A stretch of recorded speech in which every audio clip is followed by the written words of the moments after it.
kesempatan yang telah diberikan buat saya supaya saya bisa share sedikit mengenai Weekly Bible Translators.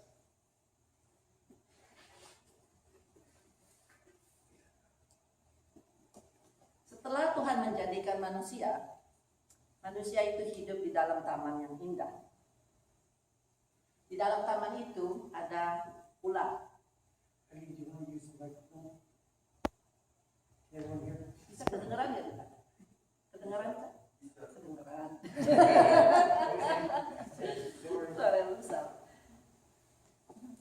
Nah, dari semua binatang ciptaan Tuhan, ularlah yang paling cerdik. Suatu hari ular berkata kepada perempuan itu, dia berkata, apakah Tuhan melarang kamu untuk memakan semua buah yang ada di dalam taman ini? Si ular berkata, bukan begitu. Wanita itu berkata, bukan begitu. Tuhan mengizinkan kita untuk bisa memakan semua buah yang ada di dalam taman ini, kecuali buah dari pohon yang ada di tengah taman. Kita tidak bisa makannya. Kalau kita makan, kita bisa mati. Ular itu berkata, tidak, kamu tidak akan mati. Kalau kamu makan buah itu, kamu tidak akan mati. Tetapi kamu akan jadi seperti Tuhan. Kamu akan tahu mana yang jahat dan mana yang baik. Perempuan itu melihat buah tersebut. Kelihatannya enak dan segar. Dan dia mau untuk menjadi bijaksana. Kemudian perempuan itu memetik buah yang ada di tengah taman, memakannya, dan memberikannya kepada suaminya yang ada pada saat itu bersama-sama dengan dia. Suaminya mengambilnya dan memakannya. Setelah mereka makan, mereka menyadari bahwa mereka telanjang dan mereka malu. Mereka segera menutupi tubuh mereka dengan daun-daun. Sore harinya, Tuhan berjalan-jalan di taman seperti biasanya. Dan Tuhan memanggil laki-laki itu. Di manakah engkau? Laki-laki itu menjawab Tuhan, aku mendengar engkau, tapi aku takut karena aku telanjang. Maka aku bersembunyi di balik pohon. Tuhan berkata kepada laki-laki itu, bagaimana kamu tahu kamu telanjang? Apakah kamu makan buah yang kularang itu? Dan laki-laki itu berkata, itu perempuan itu yang kau berikan kepadaku, dialah yang memberikan buah itu kepadaku. Tuhan bertanya kepada perempuan itu, apa yang telah kau perbuat? Perempuan itu berkata, ularlah yang menipu aku. Maka Tuhan menghukum semuanya. Kepada si ular, Tuhan berkata, kamu akan menjadi binatang yang hina di antara semua binatang. Dan Tuhan juga berkata kepada wanita itu, kamu akan bersusah payah waktu melahirkan, dan suamimu akan berkuasa atas dirimu. Tuhan juga melihat kepada laki-laki itu dan berkata kepadanya, oleh karena perbuatanmu, tanah ini tidak akan subur. Kamu akan bersusah payah bekerja untuk mengelola tanah ini. Kemudian Tuhan membuat baju yang terbuat dari kulit untuk mereka.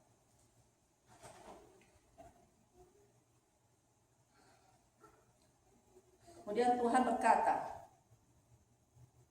jangan sampai manusia itu memetik dan memakan buah dari pohon kehidupan, dan mereka akan hidup selama-lamanya.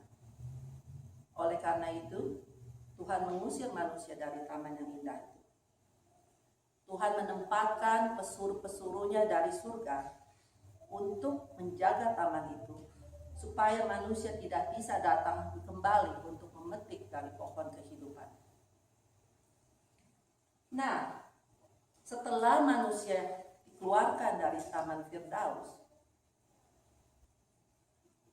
manusia mencoba mendekati Tuhan, mencoba untuk mendekati penciptanya. Apakah itu mungkin kita manusia yang berdosa bisa mendekati Tuhan yang Maha Suci? Itu tidak mungkin, tidak. Itu hal mustahil. Oleh karena itu Tuhan sudah tahu, pada waktu di Taman Firdaus Tuhan sudah tahu hal ini tidak akan mungkin.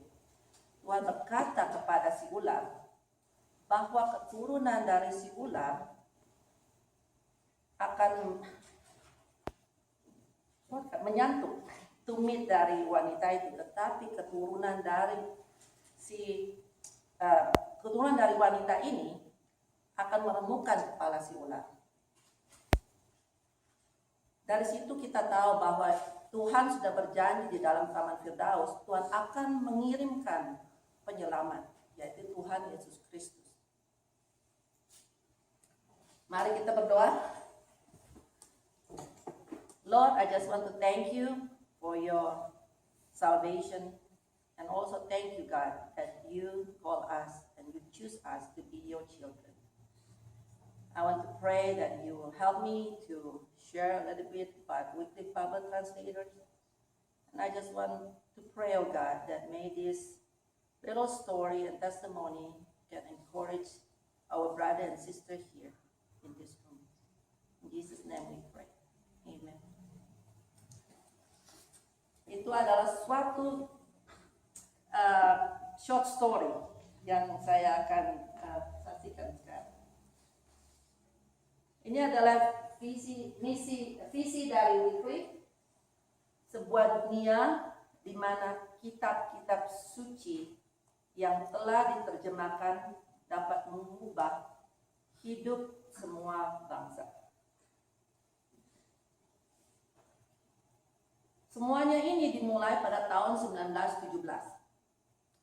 William Cameron Townsend, yang kami panggil Uncle Cam, mencoba menjual Alkitab dalam bahasa Spanyol kepada penduduk Indian Kacikal di Guatemala. Tapi dia tidak menjual satu Alkitab pun. Walaupun di Guatemala bahasa nasionalnya itu adalah bahasa Spanyol. Dan suatu hari seorang pria dari Kacikal India berkata kepadanya, "Jika Tuhanmu begitu hebat, kenapa dia tidak bisa bicara bahasa kami? Tidak bisa bicara bahasa saya?" Itu pertanyaannya seorang Indian Kacikal. Pertanyaan ini mengubah hidup Uncle Cam. We call Cameron Townsend Uncle Cam. Dia mendedikasikan 14 tahun dari hidupnya untuk mempelajari bahasa Indian ini. Kemudian dia menerjemahkan Alkitab ke dalam bahasa Kacikal. Setelah ini selesai, Tuhan memanggil dia untuk mendirikan Wycliffe Bible Translators. Don Martin, seorang Kacikal Indian, bersaksi. Dia bilang, "Waktu saya belum mengenal Tuhan Yesus, saya suka membunuh musuh-musuh saya. Saya suka mabuk-mabukan, memukuli istri dan anak-anak saya.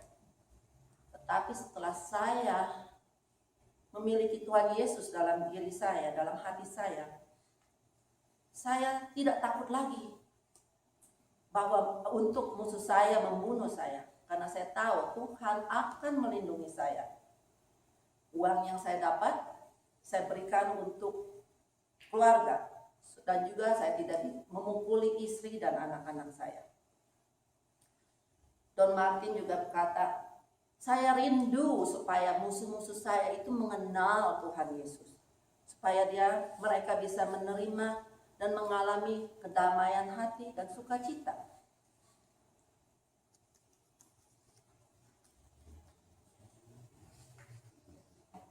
Literasi. Arti dari literasi.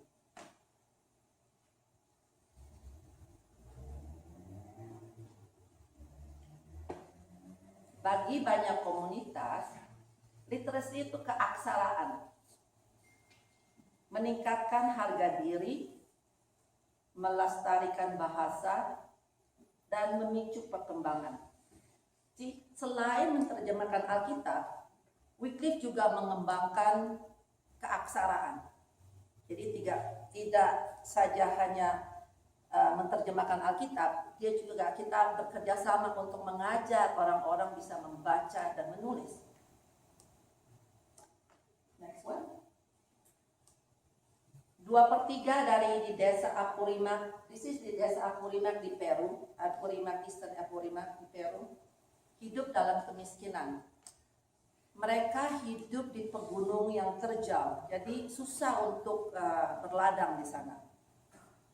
Dan pria-pria di sana juga suka minum, bermabuk-mabuk, memukuli istri dan anak-anaknya. Istri-istri mereka harus mengurus keluarga dan juga harus berladang. Dan umumnya anak-anak mereka tidak pergi sekolah karena mereka harus membantu keluarga. IDEA adalah lokal organisasi yang Wycliffe Canada support sebagai financial. Jadi ada satu organisasi di Apurimac, Peru, organisasi lokal yang kita bekerja sama dengan mereka, dan organisasi ini mengadakan literasi, mengadakan training pada penduduk di sana supaya mereka bisa membaca dan menulis. Waktu literasi itu diadakan, banyak ibu-ibu rumah tangga yang buta huruf datang ke dalam literasi itu. Setelah mereka dapat membaca Alkitab dalam bahasa Quechua, di desa ini bahasanya namanya bahasa Quechua, mereka mengerti bahwa mereka berharga di mata Tuhan. Karena pada di sana mereka berpikir seorang wanita tidak berharga. Setelah membaca firman Tuhan, mereka buka matanya dan mengetahui bahwa mereka juga berharga di mata Tuhan. Mereka belajar bagaimana caranya menjadi seorang istri yang baik dan juga menjadi saksi Tuhan di keluarganya. Kerohanian mereka bertumbuh dan mereka menjadi pemimpin di dalam gereja. Seperti dalam gambar ini, seorang ibu memberikan keaksaraan buku Yesus kepada anak-anak dan mengajari mereka membaca dan menulis. Ini ada surat dari Presiden IDEA dari lokal organisasi yang melaporkan. Saya akan membacakannya. Anda akan melihat ketika Anda memasuki komunitas yang mayoritas penduduknya beragama Kristen. Ladang mereka hijau dan subur. Dan rumah mereka dalam kondisi yang lebih baik dibandingkan komunitas lainnya. Itu perbedaan yang bisa diamati. Ketika orang menerima Kristus, mereka berhenti berminum. Suami berhenti memukuli istri dan anak-anak mereka. Anak-anak mereka mulai bersekolah. Dan pada saat yang sama, mereka mulai mengerjakan ladang mereka seperti seharusnya. Ini laporan dari Presiden IDEA. Di penerjemahan Alkitab dalam Quechua ini dalam tahap yang terakhir. Tahun depan mereka akan menerima seluruh Alkitab, Perjanjian Lama dan Perjanjian Baru dalam bahasa Quechua. Akan diterbitkan dan akan diberikan kepada orang-orang di sana. Puji Tuhan. Terlalu panjang ya. Ini engagement with scripture. Transformasi terjadi ketika orang menggunakan Alkitab dalam bahasa dan bentuk yang paling mereka pahami. Jadi, Wycliffe menyadari bahwa tidak semua orang suka membaca dan menulis, terutama dalam komunitas lisan. Seperti di daerah Indonesia, banyak sekali orang-orang yang buta huruf karena mereka tidak suka belajar membaca dan menulis. Petani-petani dan juga orang-orang yang sudah tua tidak akan pergi sekolah literasi. Apakah mereka tidak perlu, it's not important in the eyes of God? No, they are important. Mereka juga harus mendengarkan firman Tuhan, kan? Kalau mereka tidak bisa membaca dan menulis, bagaimana caranya mereka bisa mengerti firman Tuhan?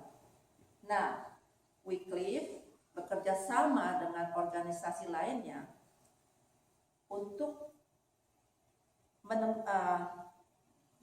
to put that word, God's word, the translated word, into different format. Oleh karena itu, seperti yang kita sadari ini, Jesus Film, jadi different format. Untuk orang-orang yang tidak suka membaca dan menulis, kita masukkan dub Jesus Film dalam bahasa daerah, supaya mereka bisa mengerti firman Tuhan. Salah satunya pemutaran film. Pemutaran film ini di Afrika, dalam bahasa Bali, di Republik Demokratik Kongo. Film ini sangat mempengaruhi kehidupan masyarakat. Dan setiap kali film ini diputar, banyak sekali orang-orang yang datang ke depan untuk menerima Tuhan Yesus. Jadi film Yesus benar-benar digunakan di daerah Kongo dan beberapa area juga di Afrika dan di Asia. Selain itu, tidak semua negara atau semua penduduk atau komunitas yang suka melihat film Yesus, because mereka melihat ini adalah orang asing, film orang asing, orang putih, bukan bangsa kami. Jadi tidak bisa diterima di dalam komunitas-komunitas yang lain. Jadi kita harus sensitif bagaimana caranya, format apa yang bisa digunakan supaya firman Tuhan bisa disampaikan. Nah, yang di sini adalah melalui MP3 direkam. Jadi firman yang sudah diterjemahkan ke dalam bahasa daerah direkam ke dalam MP3. Ini ada satu cerita mengenai MP3 ini. 2 tahun yang lalu, Mama I ini terjadi di Indonesia. Di satu daerah, sensitive area. 2 tahun yang lalu seorang penginjil datang bertemu dengan Mama I. Dan penginjil ini mengadakan Bible study, pelajaran Alkitab dengan dia, Mama I dan anaknya.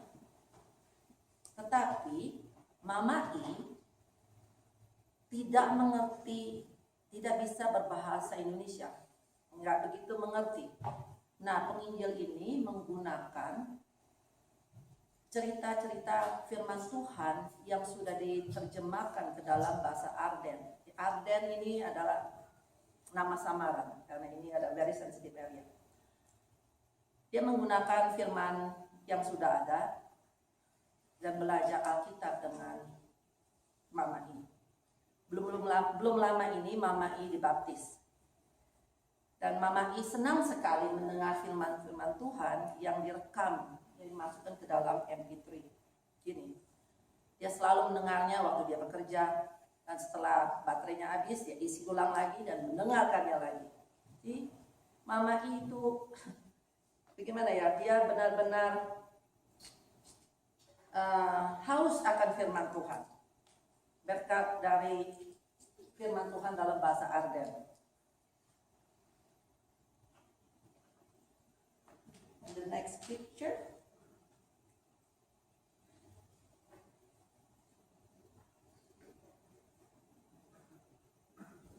Ini juga adalah Tuhan menggunakan video budaya sebagai alat penyebaran Injil. Dari MP3 adalah video budaya tari-tarian dalam bahasa harum manis. Ini juga bahasa samaran. Karena ini the sensitive area. Teman kami seorang misionaris dari Kartidaya. Kartidaya itu adalah Wycliffe Indonesia. Bersaksi. Saya akan bacakan. Ini benar-benar kesaksian yang wonderful. Setelah melihat hasil video, seorang bapak yang belum percaya berkata, "Saya senang sekali bisa membantu terciptanya album rohani ini." Jadi bapak ini adalah yang salah satu pemain di dalam video ini. Rasanya itu sangat dekat dan sangat menyentuh hati saya. Dan lanjutnya lagi, musik ini milik kami. Tarian ini milik kami. Dan bahasanya juga bahasa kami. Suku kami sangat menghargai budaya dan kesenian kami. Jadi kami semua sangat ingin mendengarnya. Sekalipun kami tahu isi dan pesan dari lagu-lagu ini, hal itu tidak masalah bagi kami. Kami tidak risih mendengarnya. Kami justru senang dapat mendengar musik dan melihat tarian tradisional milik kami sendiri. Jadi ini adalah tarian-tarian rohani, lagu-lagu rohani. Jadi mereka mendengar dalam bahasanya. Mereka tahu ini lagu-lagu Kristen, tapi menerimanya karena tradisi mereka. Ini puji Tuhan, sesuatu yang kita bisa gunakan bagaimana caranya menyebarkan firman Tuhan dalam budaya mereka.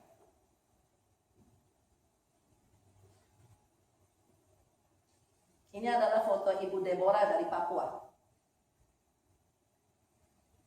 Salah satu pelayanannya dia adalah sebagai guru literasi. Baru-baru ini Ibu Deborah belajar ambil training one story. One story is storytelling. Okay. Pada awal ini saya doing the storytelling, is that right?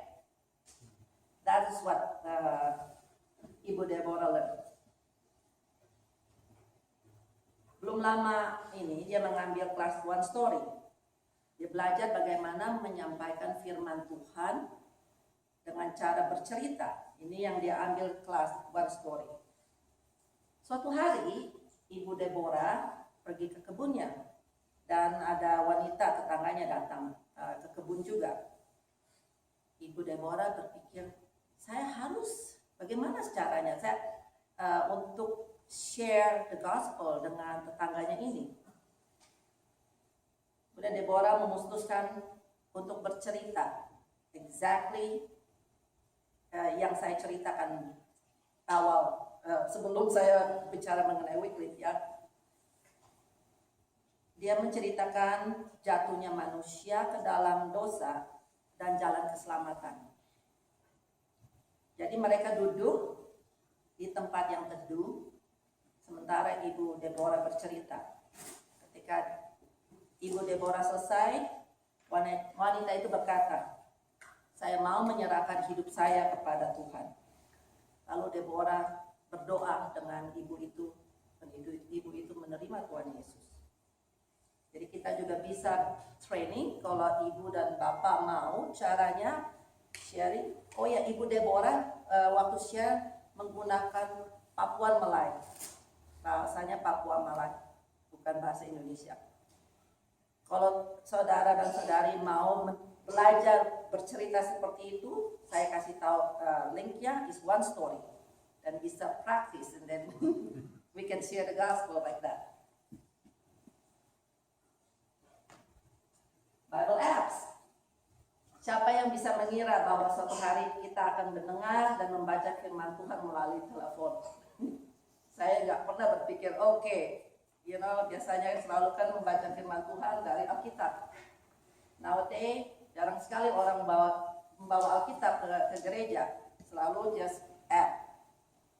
Ini adalah foto dari orang-orang di Maluku, Timor. maluku. Bagaimana mudah-mudi, loading dia punya apps dalam bahasa mereka, bahasa daerah. So that's one way untuk share the gospel through the app.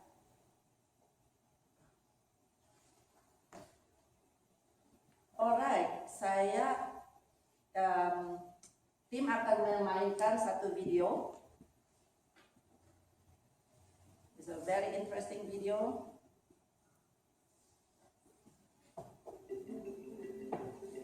Picture your Bible, the Bible you call your own, and ask it, by what material is it bound? You may think of cloth cut and stretched, or of leather tanned and brown, but the material that really makes up your Bible is sound. It's full of letters that form consonants, shapes that form vowels, and when you hear them in your head or pronounce them out loud, those shapes attach meaning to the noise they resound. But what am I to do if I am deaf and you hand me a Bible made up entirely of sound? My eyes are my world. Sight holds my language. What I see is what connects me. Vision is my point of vantage.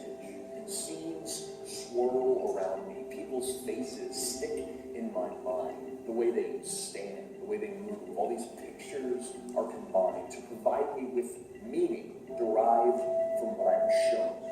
So what I don't need is your Bible made of sound. What I need is a Bible to call my own. See, my world is different because I am deaf. I use my hands to communicate, my eyes to interpret. My world is of a different model and make because I'm deaf. Interpreters do their best, but I live in a world not made for me, but made for the rest. Voices babble around me, but I don't have access. Who is this Jesus? Why do people go to church? The Bible doesn't make sense. I am lost because a Bible bound in sound is all I possess. I don't understand because I can't hear with my eyes of the hope you profess. But then, a friend handed me a Bible in a different print. This was a new version, not bound up in inaccessible sound. Encased in my language, wrapped up in my point of vantage, a Bible made of sight, a Bible I could be shown. Now this was a Bible I could call my own.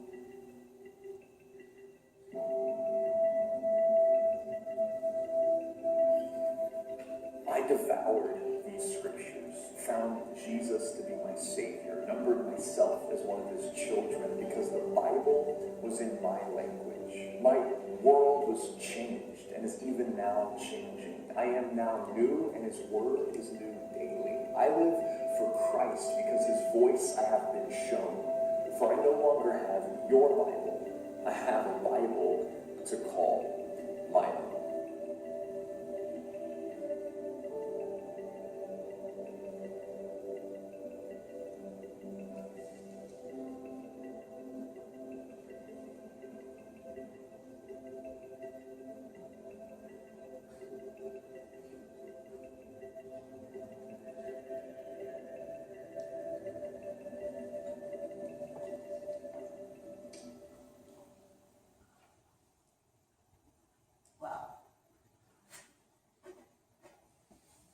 Setelah saya lihat itu video, baru saya mengerti.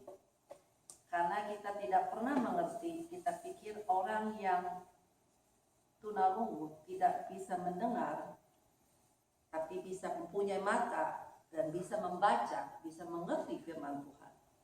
Mereka tidak bisa mengerti.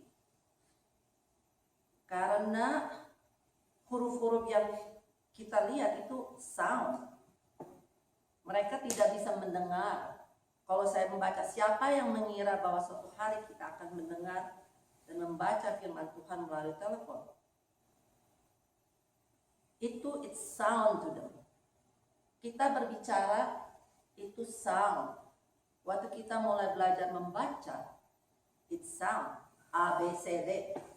Kalau mereka tidak mendengar, nggak bisa mendengar. Bagaimana mereka bisa membaca A, B, C, D? Itu tidak masuk akal buat mereka. Jadi waktu setelah saya melihat itu, oh, sign language, Bible-nya juga berbeda. Tahun kemarin bulan 7, Julai 2020, bahasa isyarat Amerika adalah bahasa isyarat yang pertama memiliki Alkitab yang lengkap.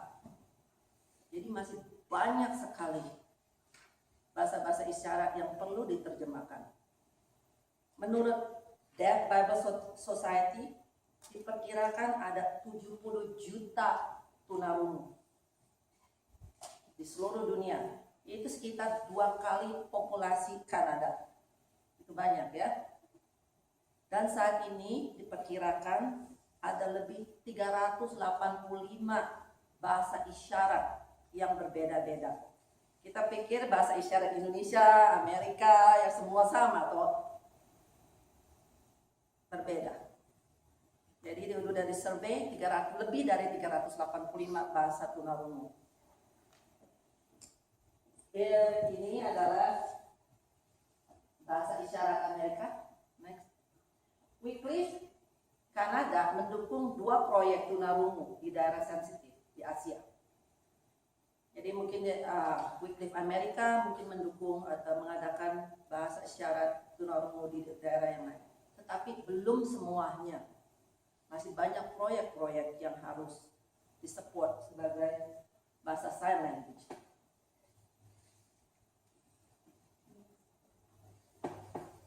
Menurut Uncle Ken, missionaries yang hebat adalah Alkitab. Karena Alkitab tidak pernah perlu liburan.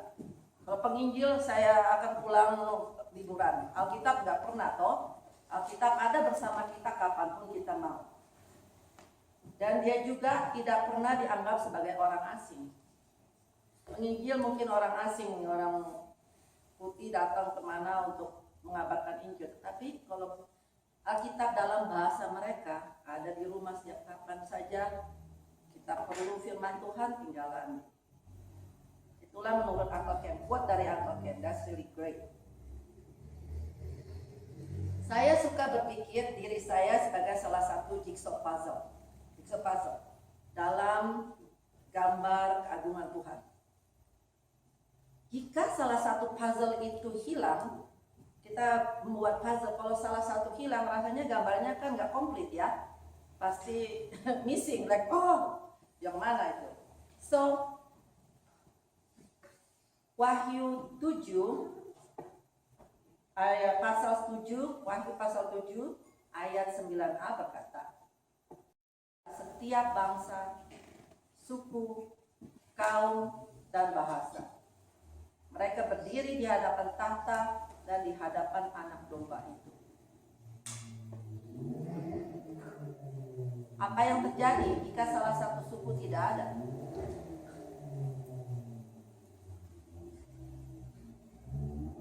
You are also a part of God picture. So Anda juga adalah a part of that small puzzle. Makanya Tuhan menciptakan kita dengan purpose. Kita ada, Tuhan mempunyai satu purpose in each one of us. It's not just a human being, being created. God has a purpose in your life. Mungkin puzzle piece Anda adalah seorang pendoa syafaat, atau volunteer, atau pemimpin musik, atau sebagai guru, atau sebagai pendukung secara finansial pada missionaries. Mungkin Tuhan memanggil Anda untuk bekerja di ladangnya secara full time. Who knows? Ask God. Si Wycliffe memerlukan orang-orang dalam bidang apapun saja, dalam bidang administrasi, akuntan, manajemen, IT, penulis, musisi, guru, surveyor, pekerja literasi, keterampilan apapun saja, Wycliffe bisa gunakan. So, jika Anda mempunyai pertanyaan, bisa email saya, atau bisa email ke mobilization@wycliffe.ca. Di situ bisa, kalau Anda mau volunteer, mereka ada satu bagian bisa dicocokkan yang mana Wycliffe ada. Just email to mobilization. Sebagai penutup, saya akan bacakan firman Tuhan dari Yesaya 55 ayat 11. Demikianlah firman-Ku yang keluar dari mulutku. Ia tidak akan kembali kepadaku dengan sia-sia, tetapi ia akan melaksanakan apa yang kuhendaki dan akan berhasil dalam apa yang kusuruhkan kepadanya.